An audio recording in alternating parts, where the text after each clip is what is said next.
Great job. And 1 Corinthians chapter 10, if you'll turn over there, please. We'll finish up the chapter tonight.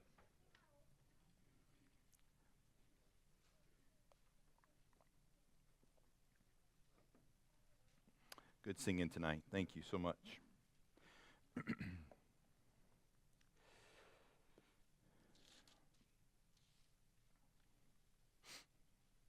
1 Corinthians chapter 10, and we'll pick up our reading in verse 23. And we will finish in the first verse of chapter 11. 1 Corinthians 10:23. All things are lawful for me, but all things are not expedient.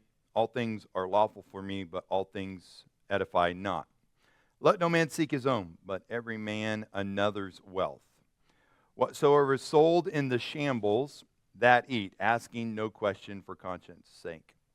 For the earth is the Lord's and the fullness thereof. If any of them that believe not bid you to a feast, and ye be disposed to go, whatsoever is set before you, eat, asking no question for conscience sake. But if any man say unto you, this is offered in sacrifice unto idols, eat not for his sake that showed it, and for conscience sake, for the earth is the Lord's and the fullness thereof. Conscience, I say, not thine own, but of the other. For why is my liberty judged of another man's conscience? For if I by grace be a partaker, why am I evil spoken of for that for which I give thanks? Whether therefore ye eat or drink, or whatsoever ye do, do all to the glory of God. Give none offense, neither to the Jews, nor to the Gentiles, nor to the church of God. Even as I please all men in all things, not seeking mine own profit, but the profit of many, that they may be saved. Be ye followers of me, even as I also am of Christ. Lord, thank you for the truth of your word, and I thank you tonight for the instruction that we have concerning those that are unsaved, those that are lost. Lord, you've given us a great responsibility to the unsaved, the lost of this world. And I pray tonight that we are challenged in our participation and our care of those that are unsaved and lost. And tonight I pray even maybe, Lord, you can burden us, Lord, create a greater zeal for those that are lost. And I thank you so much for the salvation you have provided us. And I pray that we would be reminded of that and understand that there are many others that need to experience and enjoy what we have in you, Lord. I pray now you open up our hearts and minds to your word in Jesus' name. Amen. You may be seated.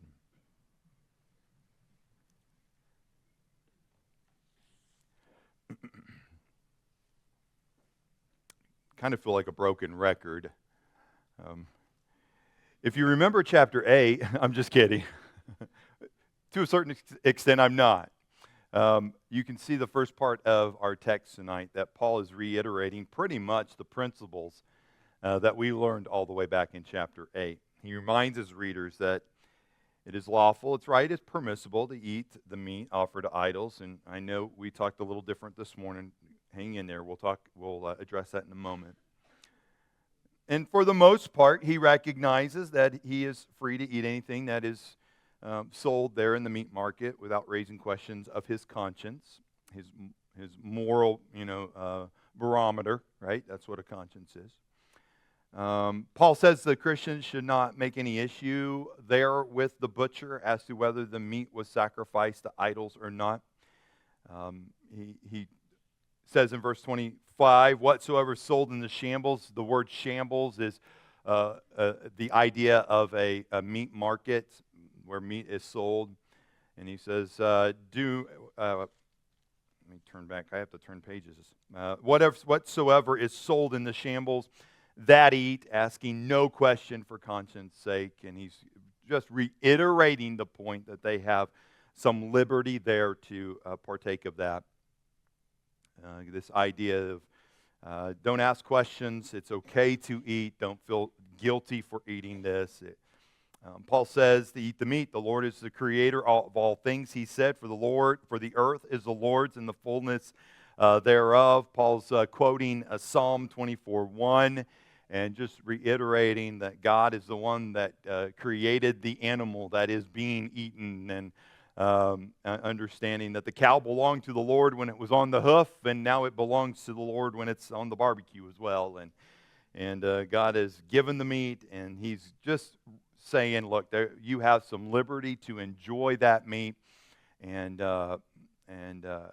don't feel guilty for doing so. Paul's even really just focused on his own life. He is focusing on his life as an example of, he goes, I feel liberty. I feel liberty to be able to eat of this meat, and understanding there are some limitations there, right? And he's going to mention some more again tonight, but he just is kind of reiterating that for the readers, the church there. But Paul also maintains that though he had liberty to eat this meat, there were times when it's not right to eat the meat. Notice in the first verse of our text, it says, all things are lawful to me. I have liberty here in this area, but, he says, all things are not expedient. That means it's not profitable. Paul recognizes there's some liberty here, right? And there's some freedom to partake of this meat, but he also realizes that there are times when it's not profitable. We could go back to chapter 8, and we know there is a time, right, that it's not expedient for us to partake of this food, and if it is going to cause a weaker brother to stumble, then that would be a time that we should be willing to say, for your sake, I'm not going to partake of this meat. And so Paul does recognize that there is some freedom there, but there's also some times when he needs to not follow through with that freedom. It's not profitable. He uses the word edifying there as well. He says it's lawful. All things are lawful for me, and then he also says, but all things all things edify not. And he's simply saying it's not encouraging. It doesn't build up. He's simply recognizing that there are times when the partaking of this meat would be harmful and not profitable, not encouraging to others. It may not help them spiritually and emotionally and physically. It may hinder others' testimony. It may not lift them up or build them up. It would simply just tear them down, discourage them even more, cause them to drift further and further away from the Lord. And he's simply saying that I recognize there are times when I should not seek only my good, but I should instead be concerned and sensitive to the good of others. And it'd be important for us to remember that tonight as well, that we should seek to promote the best interests of not just ourselves, but we should seek to promote the best interest of others as well. And that's what God has called us to be is not selfish and promote our own interests, and not to just love ourselves, right, but to love Him and to love others. And Paul has laid out that groundwork again as a reminder, and he says, I have some freedom, but that freedom is not always afforded to me. There are times when I need to step away from that freedom. He's already made that very clear, and he just reiterates that here in the first 4 verses. And with this freedom, though, Paul is recognizing some tremendous responsibility not to abuse it, and not to abuse it in the way that you might hinder others from moving forward and growing in their faith and growing in their relationship with God. And he is simply recognizing that there are some guidelines to practicing his liberty that God has given him, and there's a balance there. Boy, that's a good word for all of us to remember. Really, the Christian life is about balance, isn't it? We are to be in this world, but not of this world. That's balance, right? There's a constant struggle for us to balance our life as we live in this world, but we live for Him, right? And again, he's created another balance here, that there is liberty, but there's also responsibility. There is liberty to do as you wish. This is not an area of life that would be necessarily sin, just the eating of the food. Again, don't leave me now. We'll come back to what we talked about this morning, but we're talking about just the eating of the food or of the meat. But he says there's some liberty there for you, but he says don't forget the responsibility. Boy, that's good for all of us to remember that we are not just living this life for us. This isn't just about you tonight. I'm sorry if I burst your bubble. This isn't just about me tonight. We all have a responsibility to each other. Brother Seth, you might want to bring that down just a little bit. It's a little warm in here, and I don't want to lose anybody tonight. Paul is recognizing the balance between freedom and responsibility, and he's going to talk about the eating of the meat sacrificed to idols, and he's going to introduce to us another part of the responsibility we have in eating of this meat. If we go back to chapter 8, we see in chapter 8 that responsibility of eating the meat was directed towards a brother, a fellow Christian, someone within the church, right? It talks about a weaker brother and talking about becoming a stumbling block to them. And the idea is that there was one that had greater maturity, greater knowledge than another. And he says, don't abuse that knowledge. And it's not just about knowledge. Remember, he says in there, you should guide the eating of the meat by love. And the focus in chapter 8 was between fellow believers and being careful about the responsibility that we have to each other.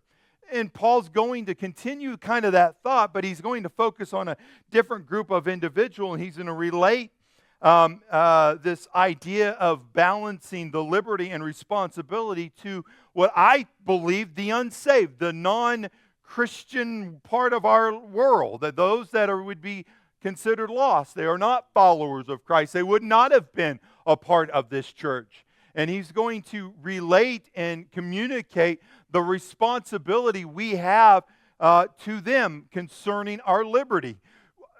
Paul is simply going to say, look, you have to be careful with your liberty because you have a responsibility to the unsaved. And if you do not balance, if you do not use your liberty in the right way, you can be a hindrance to those that are unsaved. You can hurt an opportunity with them. And so Paul, I believe in this latter part of chapter 10, is still focusing on the eating of the meat, but he's doing so with the unsaved in mind.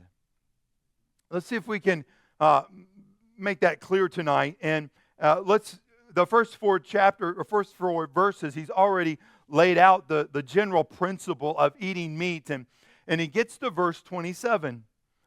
And he starts to talk about the responsibility to the unsaved. And in verse 27, he says, if any of them that, what? Say that. Believe not.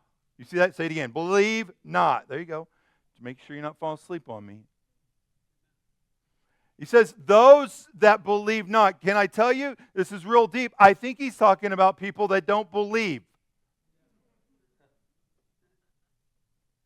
That's why I'm the pastor. That's not true. That was God, and I'm not sure what he was thinking sometimes. But they don't believe. They don't believe what the church believes.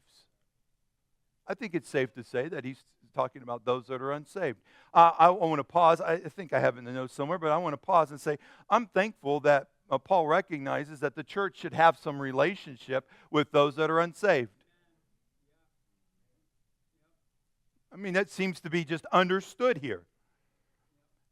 Our life is not just the center around us.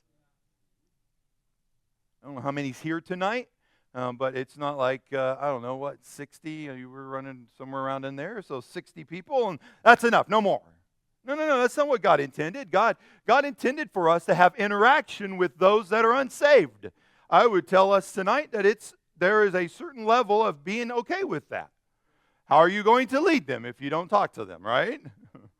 That's pretty practical. And so Paul is, I believe, addressing here the unsaved. And the first thing he says about the eating of meats and the responsibility that the believers of Corinth have concerning those that are unsaved, he says this: if any of them that believe not bid you to a feast, they've invited you over for dinner.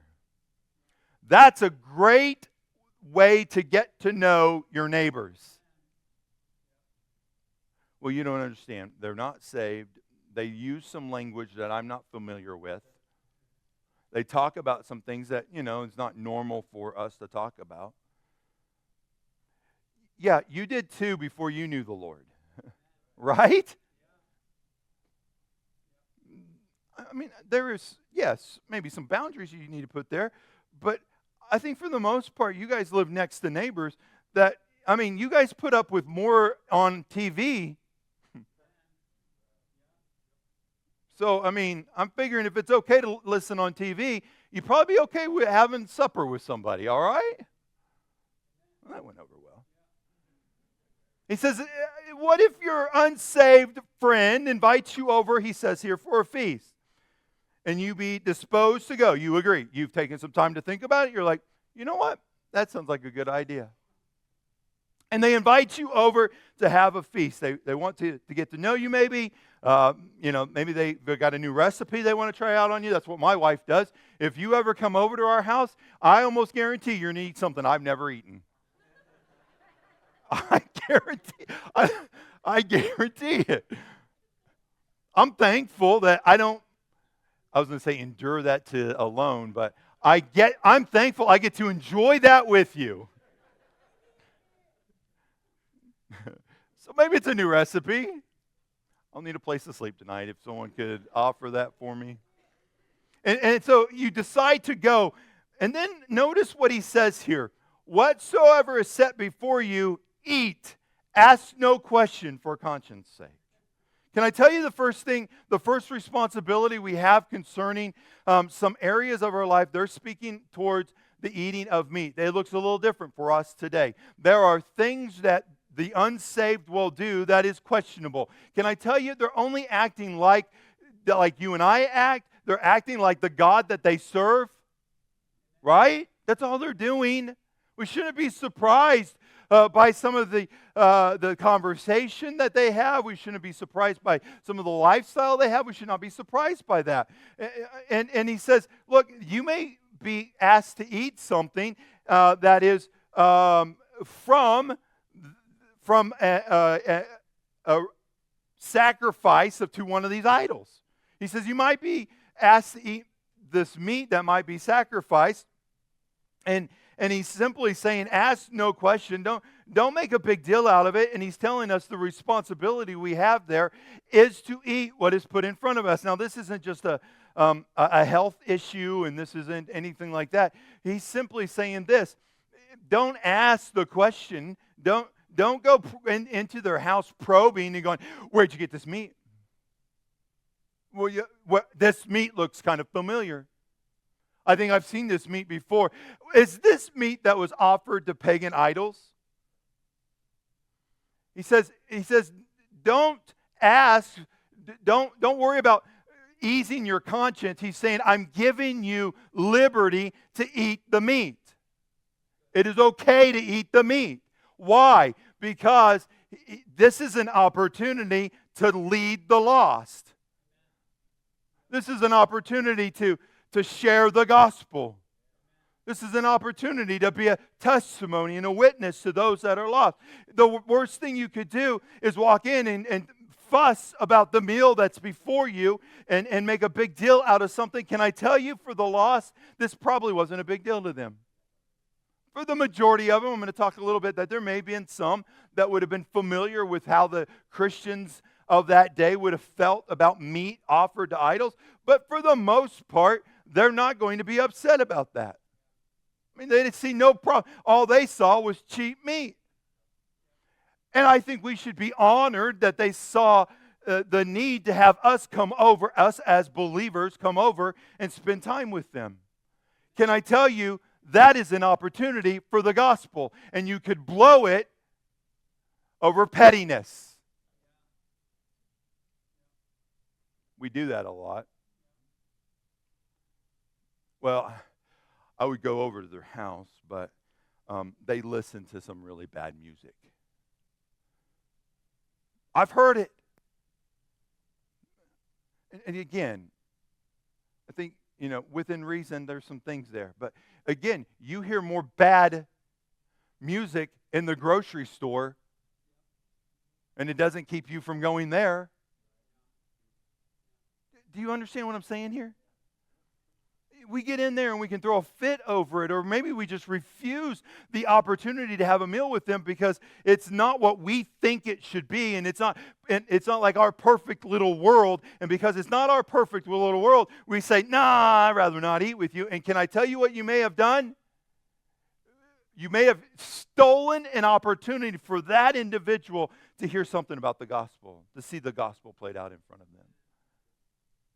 Why is he making a big deal about eating the meat that is presented when you're having time with those that are unsaved? Because I think Paul recognizes that there's a greater responsibility here than being right about the meat. Well, their politics aren't my politics. Who cares?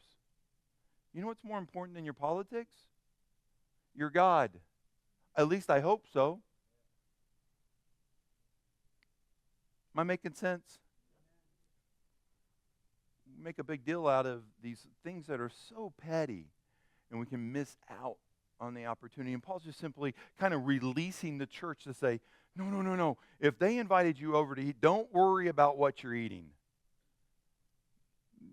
Don't have like a 20-point checklist going, okay, so, is it this? Is it this? They invited you over to eat. Enjoy it and use it for an opportunity for God. If any of them that believe not bid you to a feast, whatever is set before you, eat. Ask no question for conscience sake. Don't feel guilty about enjoying that meal. Now, I want to talk a little bit about what we talked about this morning. How can Paul say this considering what he said in verses 20 and 21, right? Talking about the eating, the sacrifice to the devils. And I hope I made it clear this morning that what Paul was cautioning about this morning was the atmosphere and the culture of the temple and where all the sacrificing was going on. And he was cautioning them about entering that temple and being a part of that atmosphere. And it wasn't so much of the eating the meat. Now, I did say this morning that, that Paul probably is not real keen on them eating this meat. And that there's probably a portion of that. I think Paul's really just kind of at the place where you could take it or leave it. He's not pushing either way. But I think he's not talking so much, he's not saying they shouldn't, he's saying they should eat because they're not a part of the temple. They're not part of that culture. They're at somebody else's house. It's simply just the meat. This goes back to chapter 8, right? In chapter 8, he says there's liberty to eat this meat. And again, it wasn't because there was liberty to eat that meat because they weren't going into the temple. They weren't a part of the culture. They weren't a part of that atmosphere. And because they weren't, Paul's saying this is safe. This is going to be okay for you. You're at a person's house. And he says this is a great opportunity to share the gospel, to be a light, to be a testimony. Food's not the issue. The idol worshiping atmosphere was the issue. So Paul says, if you're invited to eat at someone's house, eat their food. Funny story I remember. We've been in ministry now for a long time. And I remember as a youth pastor being invited to somebody's house. And it was a sweet couple. And my kids may remember this, they may not. They probably blocked it out of their memory. We went to their house, and sweet couple, but the meal that night was not so sweet. And I remember sitting there, and she was so proud of what she had made, and we were thankful for it. Don't get me wrong, we were thankful for it. It's just not what I would have signed up for. I don't remember, some beef stroganoff kind of stuff. It just did not have a whole lot of taste. And she wanted us to eat a lot of it. And on top of that, the house was a little in disarray, and my OCD was definitely kicking into overdrive. There were some things going on there. I was like, okay, happy place. And we're eating, and I'm really not enjoying this meal. I'm just going to be honest with you. I'm really not enjoying this meal. And she wanted me to enjoy the meal. So, you finish, and she said, "You want more?" And like, "No, yes, I'll take more." and I remember her doing the same thing to my kids, and I'm looking at them and going, "I'm sorry," like I'm feeling bad. My kids were troopers that night, man. I think they both put down seconds, and they just went right through it. Afterwards, we got done, and how's the meal, kids? And I'm like, "That was pretty good, Dad." I mean, it wasn't like they're glowing, like 5-star review or anything, but like that was pretty good. I'm like, man, that's my kids. I was really proud of them. And afterwards, we got ice cream, so because I was hungry. And but I learned that night. It is good. Look, I knew I needed to eat what was put in front of me. I knew for her sake. I ate what was in front of me, not for me. That wasn't for me. Because I could have easily just said, I'm good. Afterwards, we're going to run by, Chicken E, and I'm going to pick up what I need. That's Chicken Express. For those of you, see, if I have to tell you what that is, there's some issues. But I'm just saying that I knew that night I had to eat that food, and thankfully my kids, I think, recognize it too. I had to eat that food, not for my sake, but for their sake. Can I tell you, we should have that attitude towards the unsaved. Be willing to put up with, have some concessions about some of the things that they do. Look, I've talked for a long time about, and I hope I get to do it eventually, having a neighborhood block party and doing some cookout at my place and everything. And then I know that there may be some of my neighbors that show up with alcohol in their hands. I know that might happen. Can I tell you I'm going to be okay with that? I really am. Now, I mean, we're going to definitely probably, have some boundaries there. But I'm not expecting them to show up with water because they need the Lord. Does that make sense? Now, you may have some boundaries where they don't go inside your house with it. That's fine. That's okay. I understand that. I probably would have that boundary as well. But what's more important to me is that they get a chance to hear the gospel. And it's not going to be a perfect situation. I understand that. I don't expect it to be that way. And Paul said, look, you've got a good opportunity to share the truth with them. You should take it. Don't worry about what you're eating. That meat's okay. That meat provided an opportunity for the gospel. He says, so don't refuse it. He goes on to say, though, do not create confusion over the eating of meat. Verses 28 through 30, it's a little hard to kind of understand, but I think what Paul has in mind here is a setting where the Christian is warned about the food by maybe his unbelieving host. I think maybe more so from maybe another Christian that might have been invited to this meal. Verses 28 through 30 is that if it is brought to your attention in such a way that there's a big deal made out of the fact that you're eating meat that had been offered to pagan idols. If that is brought to your attention in a big way, he says you should treat it differently. That the atmosphere and your responsibility in that meal has changed. You see that in verse 28? But if any man say unto you, this is offered in sacrifice unto idols, eat not for his sake, that showed it, and for conscience sake, for the earth is the Lord's and the fullness thereof. And he goes on to talk about his conscience and what he's willing to let go of for his conscience. It says, again, he's saying, look, I'm willing, I have liberty to eat that, but because it's been brought to my attention, it's someone in the group there has made a big deal about it. He says, look, I'm willing not to eat that. Here's what I kind of see this happening. I really lean towards another believer being asked to be a part of that meal. So Brother Eric and I are asked to go to the same meal together.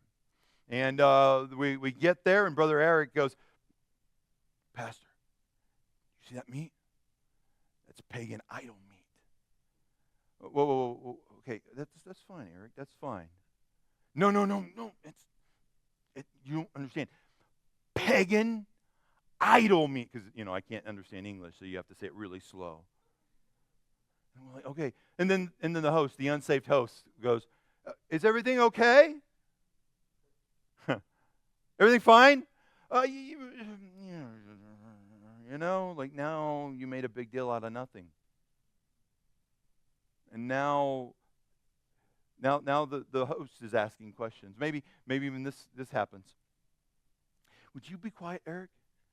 No, you've got to listen. Eric, stop. No, you've got to be careful of this stuff. Paul talked about this, Ben, And there's this squabbling going on over meat.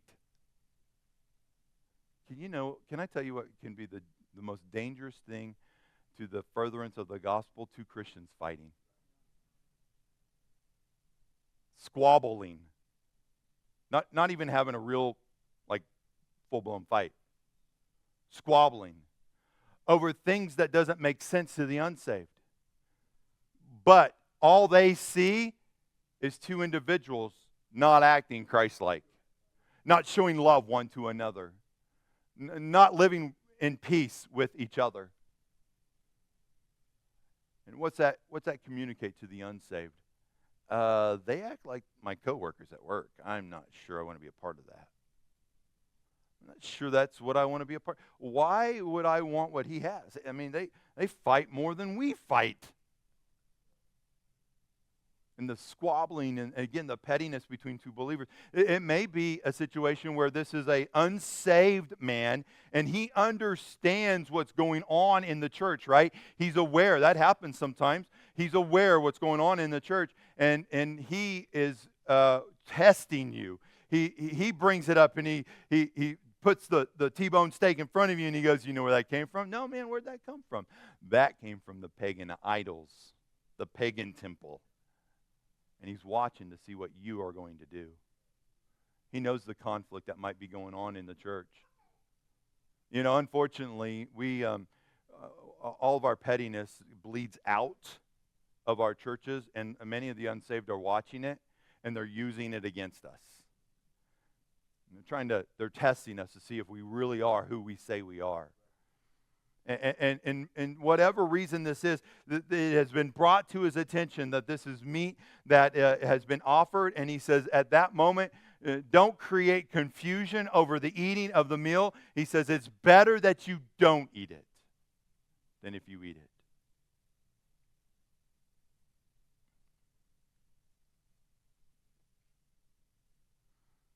Paul says, look, it's kind of a bummer. I showed up for this meal planning on eating, again, a T-bone steak, only to find out that this meat was offered at the pagan temple. And it was brought to my attention, and there was a big deal made of it, right? There was just a big deal made of this meat. And because of that, I can see that it's causing contention. I can see that it's causing friction. There's some confusion with the unsaved. Maybe they're going, okay, I thought this was bad. Now you're eating it. What's going on here? And they don't have all the facts, right? And they don't quite understand what's going on in the church. And there's just a lot going on. This is becoming more of a problem, right? And the opportunity for the gospel is dwindling fast. And he says, I wish I could have come to this meal and just enjoyed a meal, but I'm not able to. And I love the latter part of verse 28. We've already seen this, that for the earth is the Lord's and the fullness thereof. And then we kind of get the same idea in verse 28. For the earth is the Lord's and the fullness thereof. And here it's Paul kind of reassuring himself. He goes, I'm not going to be able to eat tonight, but God's the Lord of this earth. He's going to take care of me. I'm going to be okay if I don't eat tonight. And he goes, it's almost like it's not fair that I don't get to, but I'm willing to sacrifice, he says. I'm willing to not partake in the meal here if this is just going to create more problems, verses 29 and 30. And so he's willing to step away from it because he doesn't want to cause more confusion. We have those moments in our life where we have to prove ourselves to be right in a certain situation. And can I tell you, all we do in that situation is just create more confusion.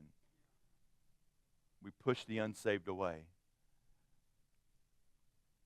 And they're sitting and looking at what is going on, and they're like, man, that just looks like a lot of headache. That looks like a lot of trouble. I don't need to be a part of that.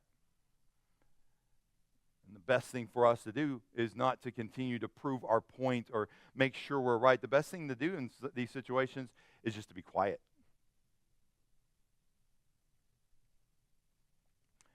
So Paul says, there's a time when you can eat with the unsaved. There's a time that you shouldn't eat with the unsaved. And I really love the last bit of instruction he gives here. Because really, at the end of the day, what you should do, or what you should be focused on, is in verse 31. We've kind of adopted this as our theme verse for our church. Whether, therefore, you eat or drink or whatsoever you do, do all to the glory of God. Don't seek your own profit. Don't seek your own glory. Verse 33, even as I please all men in all things, not seeking mine own profit, he says, but the profit of many, that they may be saved. Paul simply says this, that at the end of the day, when it comes to the unsaved, how should we handle that responsibility concerning these things that are maybe questionable, or that speak or connected to our liberties, our freedoms as believers? How do we handle those things with the unsaved, that responsibility? Here's what we should keep in mind. This should be the main focus in that whatever we do, God gets the glory. Whether we eat it or we don't. At the end of the day, our desire should be to make sure God gets the glory.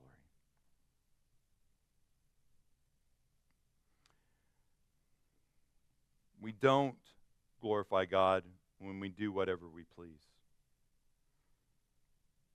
We glorify God when we give up those certain rights and those interests, our interests for others.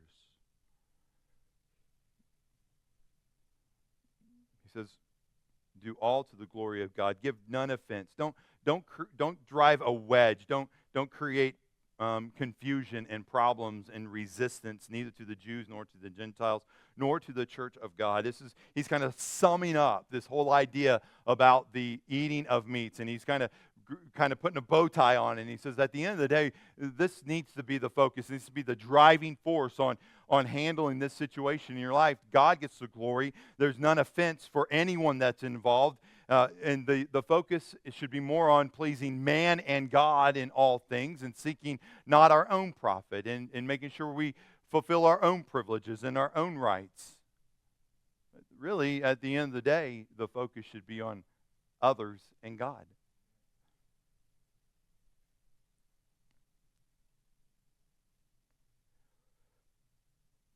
In 1 Corinthians 11:1, he says, be ye followers of me, even as I also am of Christ. Paul simply was an example of what should happen concerning this area of their life. But notice his example is not just himself, right? His example is because of Christ.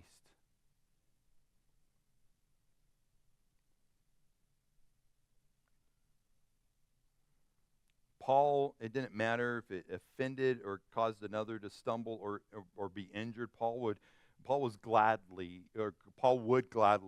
volunteer to set aside all of his rights and privileges to reach that soul for Jesus Christ. That's a great example. Paul was willing to make sacrifices in his life so that others can know the gospel, that others could have the saving knowledge that he had, understand the truth that he had. And it makes sense, because all Paul was copying was the supreme example of Christ, who set aside all of his rights, and he set aside all of his liberties for what? So that you and I can have salvation. That's our example tonight.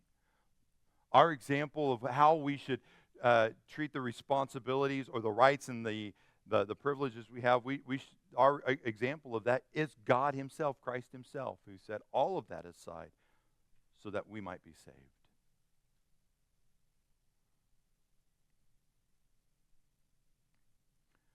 We have much responsibility to the unsaved.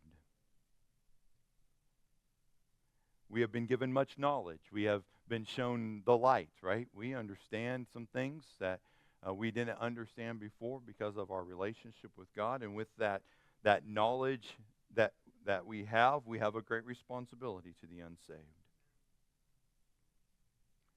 And it would be important for us to kind of evaluate our life and make sure we're using that knowledge not to fulfill our privileges and our rights, but to make sure the unsaved is understanding the truth, to make sure the unsaved is hearing what Christ has done for them.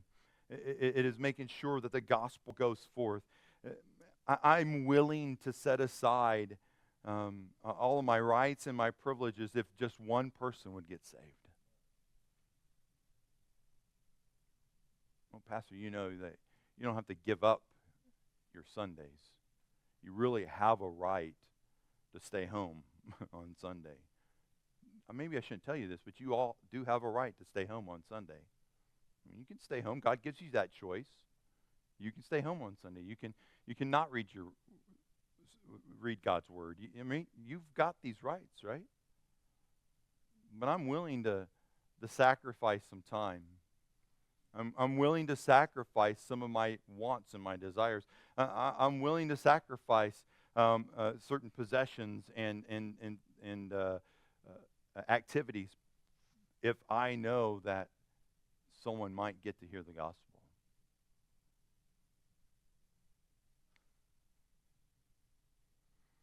Don't cause anyone. We should strive to not cause anyone to stumble.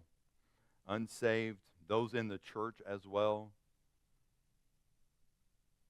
We should strive to bring the least offense to those that are unsaved and saved as well. I think Paul's really just communicating to us that we are not to deliberately offend one another. There are times when we will offend, but it shouldn't be on purpose, and many times I hope it's because of the truth. And Paul pleased all men as best as he could. He loved Christ and the gospel more than his own rights and liberties, and he set them aside to reach people for Christ. That was his one goal in life, was to win the lost, to share the truth. And he was willing to pay any price to achieve that goal. Boy, I mean, we know the life of Paul.